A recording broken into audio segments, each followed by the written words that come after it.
Back in September 2021, I got an email from a competitor.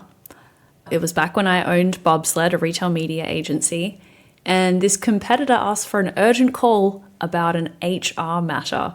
So of course, I drop everything, I join a call, and the bombshell is this. 2 star employees that we had recently hired were simultaneously working for Bobsled and for this competing agency. And these were not just struggling junior people moonlighting for extra cash. They were actually star performers that we'd hired after rigorous interviews, people producing very good work that our clients praised. So it was a very dissonant kind of moment. How in the world did we miss this? And more importantly, how did they manage to perform so well while essentially working 2 full-time jobs? And this experience planted a question that's only grown more relevant in today's AI-enhanced hiring landscape, which is, how do you spot someone who's really good at appearing competent versus someone who genuinely knows their stuff? And last week, one of the listeners to this podcast reached out with a question that they were hoping I could address on the show, asking, how do you spot someone who's a real expert versus someone who's, well, totally full of it? I came across a fascinating and terrifying LinkedIn post recently from a recruiter. I'll link up to the post in the show notes. But this recruiter shows how digital twins are showing up for job interviews.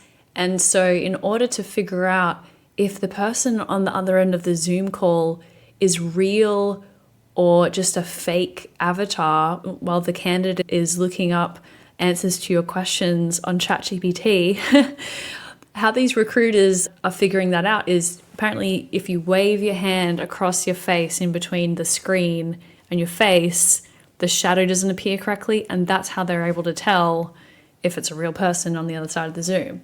So what better way to signal the dissonance between authentic expertise from well-crafted imitation? It has never been harder. So I am far from an expert in this subject matter, especially after so much time since I have hired a hands-on keyboard expert. So I reached out to a few hands-on keyboard retail media experts, people on the agency side, because the agency side people are the ones that see the most volume of candidates and the subsequent wins and misses. So their perspective here, I think, is very, very valuable. So I'm going to tell you what I learned from 3 of my agency side pals and how you can take away some of their lessons learned. Let's go. Good morning and welcome to the Retail Media Breakfast Club. I'm your host, Kiri Masters, and every weekday at 6 a.m. Eastern, I bring you candid and real discussions in the world of retail media and marketplaces in just 10 minutes. So bring your own cup of coffee and we'll get smarter about retail media together. Right, so first I spoke with Ross Walker, who is the Director of Retail Media at Acadia. And in his experience, some of the trickiest cases aren't the really obvious underperformers, but instead the candidates who present well in interviews and you hire them and only reveal their limitations once they're on the job. Ross talks about polished answers with all the right buzzwords, and they don't really materially deliver. So he says the cracks start to show when these 1 or 2 good ideas are exhausted and they've got nothing else in the tank. Or maybe worse, their long-term people management skills, communication, or relationship building abilities are really lacking. And those are obviously the tougher ones to teach than the latest PPC strategy. So Ross has identified 2 common patterns in his experience. First, there's what he might call the knowledge poacher. And as Ross puts it, he's had a number of people come in from other agencies that have stayed for a short time. And in hindsight, it seemed like they came in to get a crash course in the Acadia methodology or media buying approach before skipping out to another agency with a better title. And so these candidates are job hopping as a way to collect expertise without, really delivering for the agency over the long term, which is a bit disappointing.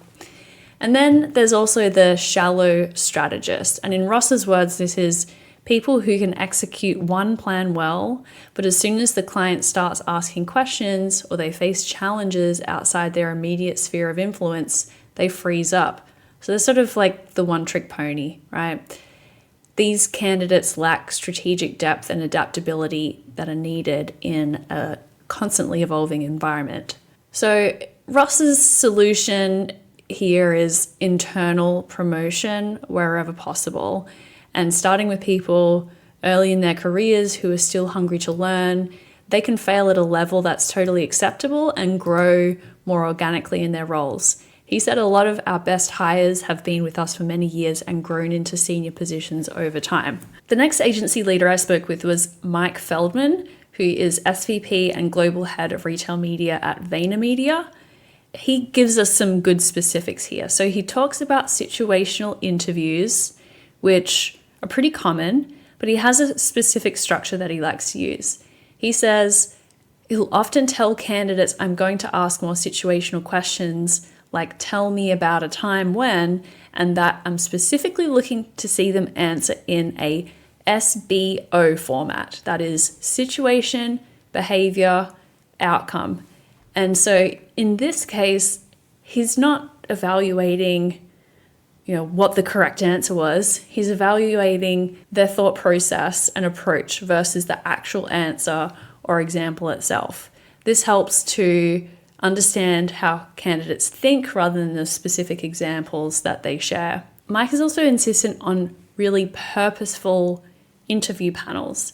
And these are pretty common. When you think about like getting an interview panel together, that's a very expensive endeavor, right? The more senior those people, it's going to cost a lot of money. And that is an expensive endeavor. So you want to get this right. He says, I think interview panels are essential to get a rounded perspective, but it's important to give everyone an assigned role. For example, I would likely have someone assess technical skills, another look at virtue or personal values fit for the organization, another to assess soft skills, etc. And critically, he points out what's even more important is to have a calibration session with all interview panelists to compare notes. And this collaboration helps to catch discrepancies that might not be apparent to a single interviewer. I think this is a really solid tip in the age of AI as well. Where did the facts not really line up a little bit? Mike also relies on his professional network and says that we work in an incredibly small world.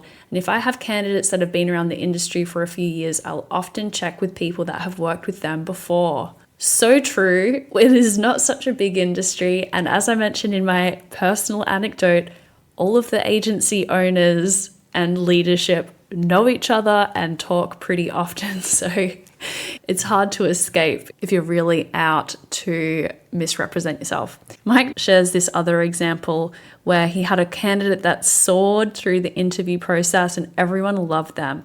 I had asked a trusted colleague from another organization and they said they had heard not good things about them and their work. Mike chalked it up as an environmental or cultural issue within the organization, but when we hired the person, it was very clear that it wasn't working out, and for all the reasons I was warned about. So sorry to hear that, Mike. I guess that was a hard-won lesson. He also highlighted a broader industry challenge that contributes to the imposter problem. He says there's a shortage of retail media talent overall. With retail media growing 20% year over year for the past decade, there hasn't been the same level of education or talent development. And this talent gap creates pressure to hire quickly, sometimes prioritizing filling roles over finding optimal fits. So true. All right, moving on to my last contributor here, Jordan Witmer, friend of the show, managing director for retail media and consulting at Nectar First. And as usual, Jordan challenges me on the very notion of imposters in retail media. He says, I've been talking about retail media for years and I can count on one hand the amount of people I'd legitimately call imposters. He draws on a baseball analogy to say the loudest boos come from the cheapest seats. 99% of people in this industry are doing what they believe is the right thing with their experience and constraints. And so he shares that many so-called imposters are probably specialists with limited perspective, and that people can get flagged as imposters when really they've only seen one side of the ecosystem. So he has, and I really hope, Jordan, please elaborate on these archetypes in your newsletter, because I would love to see the whole thing come to life. But he talks about some archetypes in retail media. I'll share just one of them, the Amazon truther. And this is someone who was at Amazon during the heyday when organic growth of 20% to 100% was just happened regardless of the strategy. And that is their sort of lived experience, that Amazon growth should be fast, cheap, and easy. And it makes them skeptical of other retail platforms as a result. So his practical advice here is do your homework on someone's background. Do they have the experience to back up what they're saying? Are they the right person to teach you what you're trying to learn? Right, so a few quick takeaways here. Look for learning agility, not just domain knowledge. Implement structured interviews that reveal a candidate's thought process. Verify through your network, and consider development pathways for promising talent rather than expecting to hire fully formed experts. I'm going to leave it right there. There is a lot to unpack, especially as there is a big challenge here for hiring managers to distinguish between candidates who can grow beyond their current limitations and those who are skilled primarily at creating the appearance of expertise. The best we can do is combine rigorous assessment with a willingness to trust our instincts and remember that in this industry, everyone is learning as they go. Well, that is it for today. I hope you enjoyed this episode of the Retail Media Breakfast Club. We meet here every day at 6 a.m. Eastern. So be sure to subscribe and get your daily dose of insights, trends, and hot takes in the world of retail media and marketplaces.